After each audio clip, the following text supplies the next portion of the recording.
Okay, in this lecture module, we're going to be looking at a very important concept in supply and demand, and that's prohibition.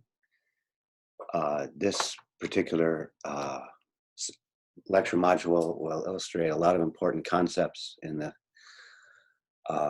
unintended consequence of government intervention, either intended or unintended consequences. So let's get started. It's the market for, in this case, hemp in the United States. Hemp, Christopher Columbus's flags, sails were made out of hemp. The Declaration of Independence was made out of hemp paper. Levi jeans were made out of hemp cloth. So the market is hemp in the USA, and let's look at that. So here's the market for hemp in the USA. I should mention my friend who I study with at the New School for Social Research. He teaches at NYU, and we both teach these ideas at the same time during the semester, about the same time during the semester. Of course, this semester is a lot different due to the coronavirus, so I haven't been in touch with him. I don't know how he's handling the teaching or anything. He's actually from Germany, so maybe he's doing online teaching from Germany. Anyway, my friend and I, we saw the movie together called Sicario. The movie Sicario. It's about how it's a movie, so it's fiction, but it's about how the CIA tries to control the cocaine market in the USA. And if you've ever seen the movie American Gangster, it's about how the US military helped smuggle heroin into Harlem in the late 60s, early 70s during the Vietnam War.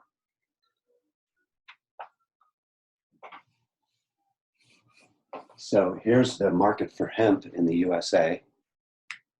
Everybody who wants, we start with perfect competition, start with voluntary exchange or perfect competition. Everybody who wants hemp is able to get hemp. Consumer surplus is maximized.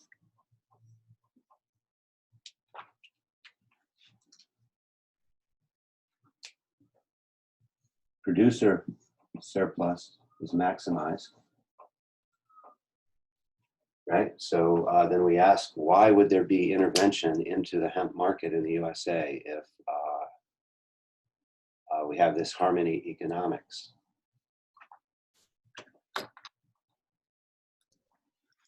And this supply and demand scenario can help explain any type of prohibition, including the alcohol prohibition and violence in the United States in the 1920s. And it can also, prohibition leads to victimless crime, right? And it can also includes, this scenario can also help us to explain the opioid crisis, which is going on today in the USA. Any type of intervention, like we learned from Hayek in the American Economic Review, 1945, the intervention can lead to social crisis. So this scenario can explain the victimless crime and the harm caused by prohibition, including any type of prohibition, including today's opioid crisis.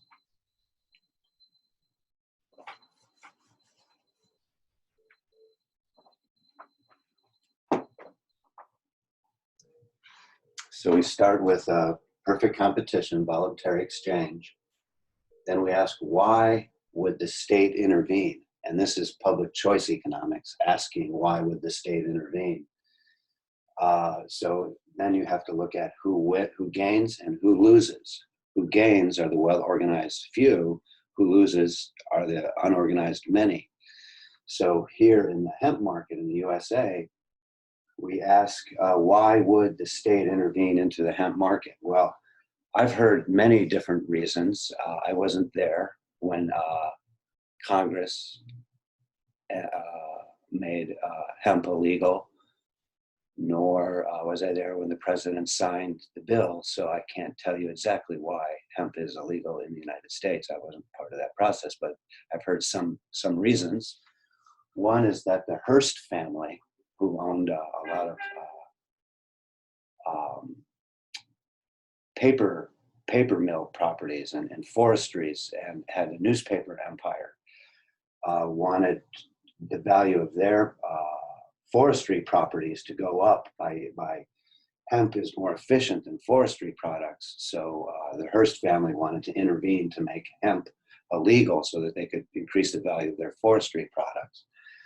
Another reason I heard that hemp was made illegal in the United States is the cotton grower coalitions.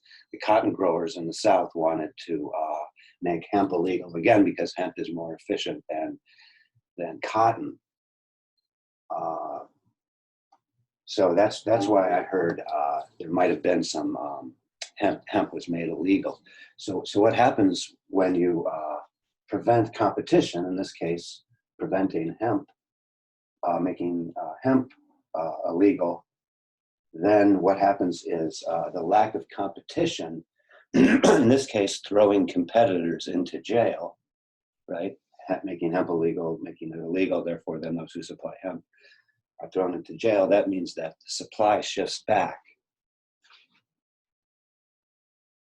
So by making hemp illegal, supply shifts back.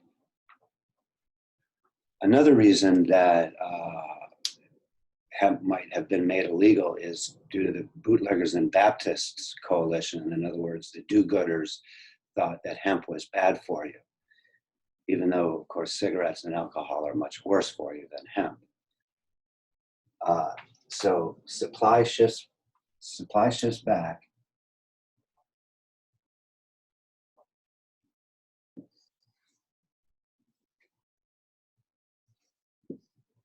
Supply shifts back, and like the bootleggers and Baptists want, quantity goes down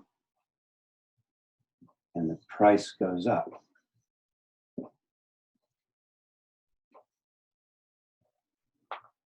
So when you prevent lack of competition, in this case throwing competitors in the jail, supply shifts back, quantity shifts back, the price goes up. And you get this lost consumer surplus and this lost producer surplus. This is known as the dead weight loss to society due to government intervention. The dead weight loss to society due to government intervention because this surplus is lost. And then also you get decreased absolute standards of living because all of these transactions are lost.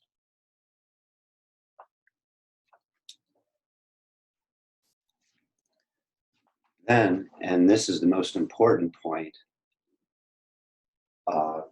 you'll see that all of this is the most important point. All of this, which used to be consumer surplus, is now producer surplus. So all of this, which used to be consumer surplus, is now producer surplus. So this is a transfer from consumer surplus, from everyone, to producer surplus, which are just the special interests still in business, in this case, the Hearst family and the cotton growers. So it's a transfer from everyone who would utilize hemp, from everyone to the special interest producers who are substitutes for hemp, in this case, the Hearst family and the cotton growers. So this transfer of surplus, in Marxian terms, it's called super profits.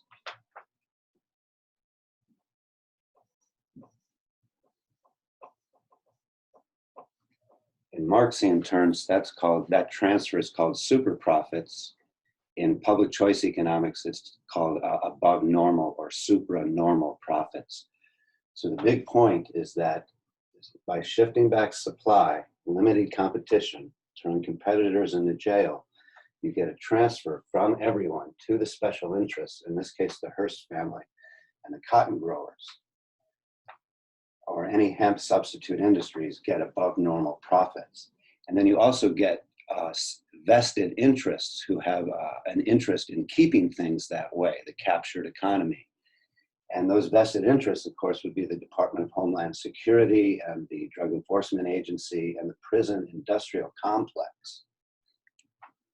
The vested interests who support the continued prohibition. So then we need to ask ourselves whether this intervention is an intended or unintended consequence. Is the purpose the bootleggers and Baptists to actually save people from themselves, or that would be an intended consequence, or yes, that would be the intended consequence. Or is the intended consequence to give above normal profits to the hemp substitute industries? Or is that an unintended consequence, the violence? So who loses? And this would hopefully would be an unintended consequence. You get gang violence fighting over the super profits, the above normal profits. And then you also get migration caravans coming up from Latin America through Mexico due to the as part of our foreign aid. Part of our foreign aid is we tell other states what they can and cannot do with their land, and that creates gang violence in other countries and migration caravans.